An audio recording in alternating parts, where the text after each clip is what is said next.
consider what I do work.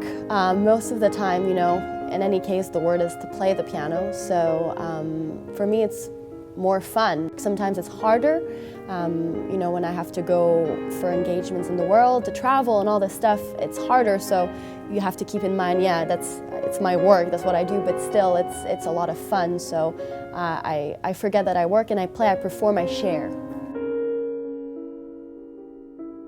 I personally think that we're in a great time for classical music because it is changing. It's always been changing. The music is always evolving.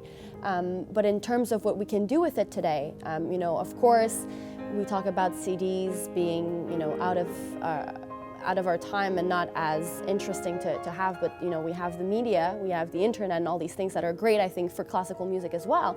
I've been doing a lot of stuff experimenting with multimedia for my concerts, you know, using the stage as a place, a little bit like a playground, you know, to play around with the piano, lighting, and stuff like that. And you know, with the film, like today what we're doing at the Bloor Cinema, which is great, is that there's a little camera so we can focus on things that, you know, normally maybe people wouldn't be able to see. So it's doing things like that, using media to enhance the music. So I think that's something of today that can help classical music.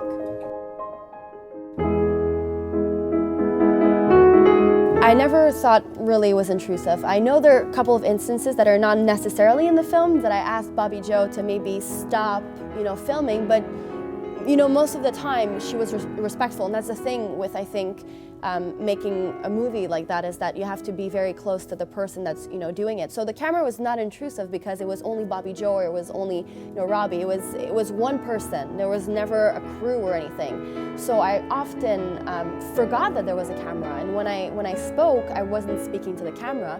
I was speaking to the person, or you know, it felt almost like a diary. Now I just go on my knees and I ask, yeah, you marry me. I'm Not a Rockstar is a very classical Adobe film. It shows that we're very patient and determined to tell the story because we took 8 years to make it. And that was not an accident, that was the concept, to actually follow, you know, through the life of a prodigy and to see what happens to her when she's 20. And characters, protagonists become partners in a sense in the story, and it's not just a story about them. We're making a film together in a sense, whether it's a community or a pianist or an NGO or whatever it is. There's this complicity and this partnership in the making of the film, and that's been a trademark of the type of stories we do.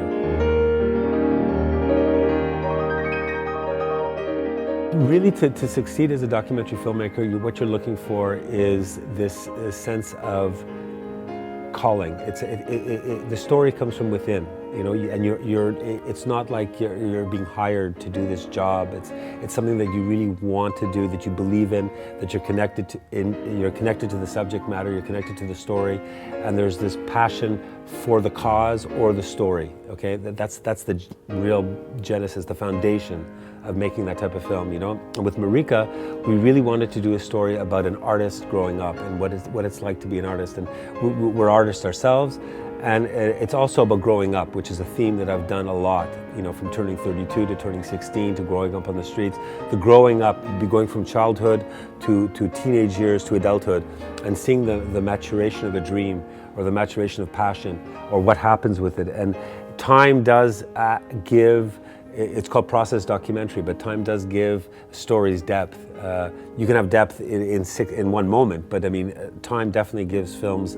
It's like a good bottle of wine. I mean, the longer it's there in the cellier, it's gonna gain in its you know, value and in its taste, of course.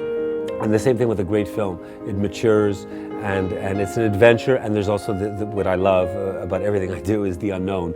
And that is documentary. It's not a script. You're going with the unknown, and you're going with what's going to happen, and not a script that's actually predetermined, and you have to have faith in it, and there you go.